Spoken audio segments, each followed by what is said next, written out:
Strategi dalam mewujudkan pemikiran Ki Hajar Dewantara. Ki Hajar Dewantara merupakan Menteri Pendidikan pertama di Indonesia. Beliau memberikan semboyan Ing Ngarso Sung Tulodo, Ing Madya Mangunkarso dan Tutwuri Handayani untuk pendidikan nasional yang kita pegang teguh sampai sekarang. Atas sumbangsihnya terhadap pendidikan di Indonesia, baik secara intelektual maupun fisik, berupa pendirian sekolah pertama di bumi Nusantara, yakni Taman Siswa.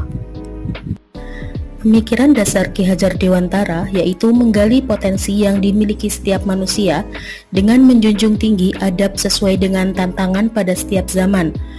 Saat ini, Ki Hajar Dewantara telah menjadi pangkal dari setiap sekolah untuk terus memberikan yang terbaik dan dijadikan pijakan dalam menentukan arah. Menurut Ki Hajar Dewantara, pendidikan bertujuan untuk menuntun segala kodrat yang ada pada peserta didik, agar mereka dapat mencapai keselamatan dan kebahagiaan yang setinggi-tingginya sebagai manusia maupun sebagai anggota masyarakat.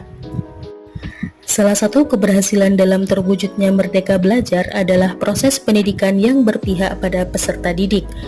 Pendidikan yang berpihak pada peserta didik merupakan pendidikan yang menitik beratkan peserta didik sebagai prioritas utama yang harus dilayani, karena setiap peserta didik memiliki kemerdekaan untuk belajar sesuai dengan keinginan dan kemampuan yang terbentuk dalam diri mereka.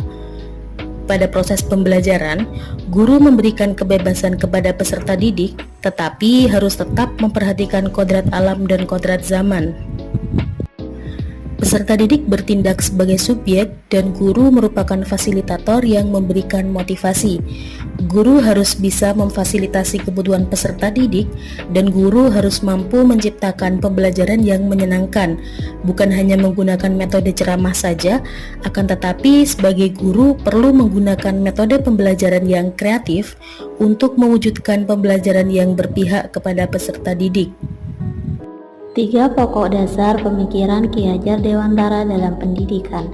Yang pertama yaitu pembelajaran yang berorientasi pada murid.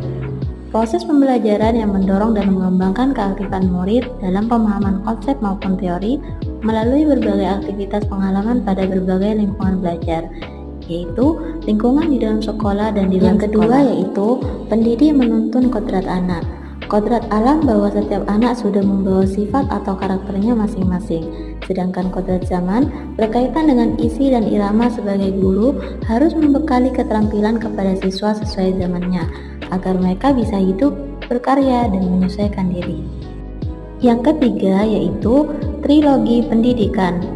Ing Ngarso Sung Tulodo, di depan menjadi teladan, Ing Madya Mangunkarsa, di tengah membangun motivasi, dan Tutwuri Handayani, di belakang memberi dorongan. Strategi mewujudkan pemikiran Ki Hajar Dewantara pendidikan yang berpihak pada murid. Yang ke-1, melaksanakan pendidikan yang tidak hanya menekankan pada kognitif saja, tetapi juga afektif dan psikomotorik.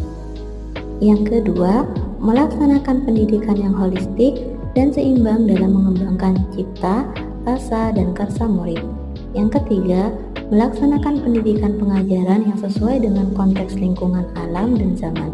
Yang keempat, melaksanakan pendidikan dan pengajaran yang sesuai dengan konteks sosiokultural murid. Yang kelima, melaksanakan pendidikan dan pengajaran sesuai dengan fase perkembangan murid berdasarkan usianya. Yang keenam, melaksanakan pendidikan yang memperhatikan karakteristik dan latar belakang murid. Yang ketujuh, melaksanakan pendidikan yang memperhatikan minat, bakat, dan kebutuhan peserta didik. Implementasi guru di sekolah untuk menerapkan pemikiran Ki Hajar Dewantara. Yang pertama, melaksanakan pembelajaran dengan menggunakan media pembelajaran yang sesuai dengan karakteristik murid, serta untuk mengembangkan karakter masing-masing murid. Yang kedua, memberikan penugasan dengan membebaskan kepada murid memilih bentuk laporan hasil penugasannya sesuai minat dan kreativitasnya. Yang ketiga, memberikan kesempatan kepada murid untuk berpendapat dalam kebebasan untuk membangun sendiri pengetahuannya. Yang keempat, memberikan kesempatan kepada murid untuk berkolaborasi atau bekerja sama tim untuk mengembangkan kompetensi sosialnya. Yang kelima, melaksanakan pembelajaran dengan konten materi yang disesuaikan dengan perkembangan berpikir dan konteks alam, sosial, dan budaya. Yang keenam, memberikan kesempatan kepada murid untuk melakukan refleksi diri terhadap proses pembelajaran yang sudah dilakukan.